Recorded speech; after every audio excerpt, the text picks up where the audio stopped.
Hello, good morning. So I will attempt to make homemade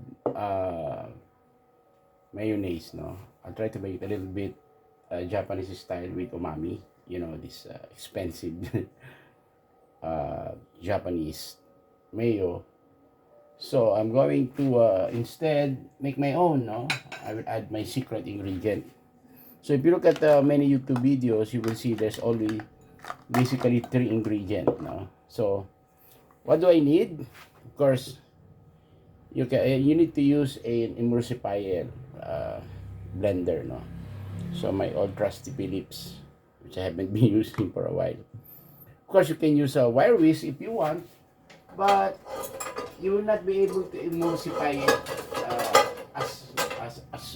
as much as you can with this emulsifier blender. This can do, but it will take you a lot of time and it's gonna tire you out. Then of course you have to have the mixing bowl. Now, I was planning to put it directly here, but the emulsifier head won't fit. So I have to go back to its container. No? And then of course you have to use your measuring cup and my old reliable 10-year-old lemon squeezer, because we're going to have to use the ingredients. Of course, I'm going to use 2 eggs, but I'm going to use only the yolk. So I uh, I will use the white to make an omelette now. So the only problem with using raw egg is that the possibility of exposing yourself to salmonella. So you better buy eggs from your trusted source. Then of course you have a lemon juice, the next ingredient. And here I will use about 1 piece of lemon and a cup of olive oil. That's why I need a measuring cup, for 2 egg yolks. And then, of course, salt. Now, to make the Japanese style of umami loaded mayo, I will add the mushroom powder. But others use MSG, it's also acceptable. But for me, to make it a little bit vegetarian, this is a mushroom powder. All right.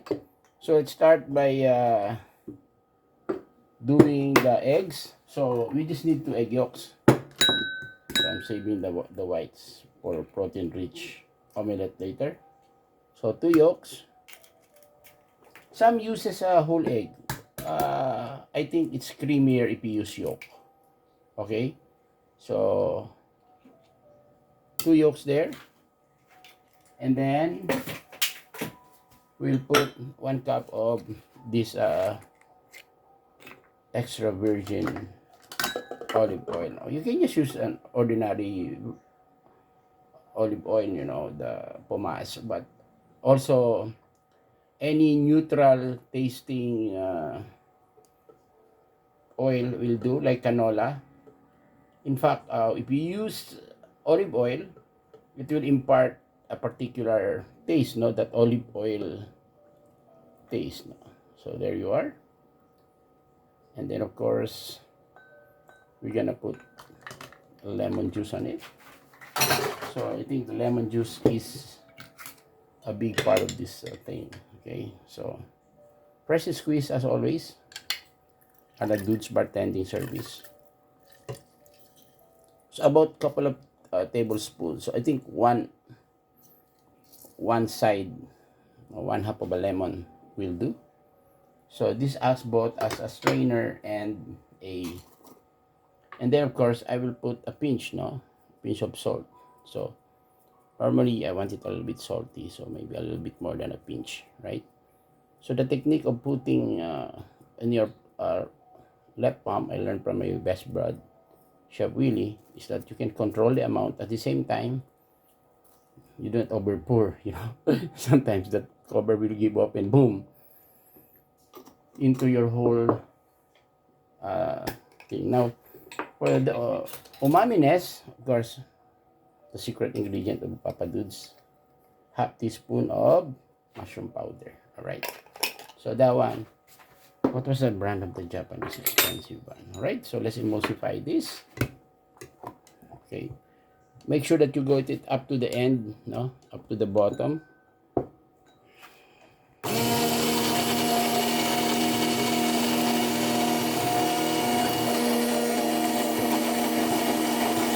notice the egg slowly emulsifying.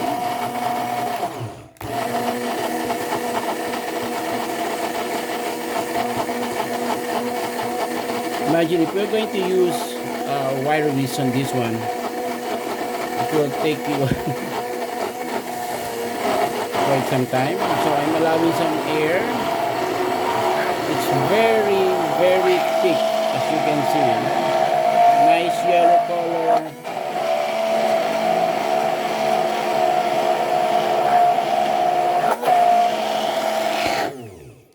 My God, it's so thick.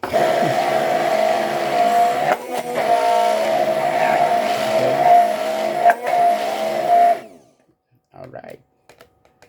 So, tikman ng maibigan. I think I just put a little too much lemon. The umami is there. Wow! I just add a little more salt. And I want it a little bit more salty. Okay. Hindi na sinukat, Alright. Alright. Any questions? So,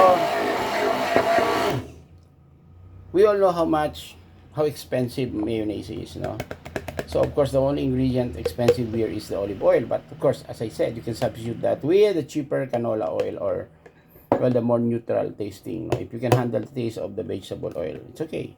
Right? So, that's it, folks. Dude's homemade mayo. Thank you. Until the next video.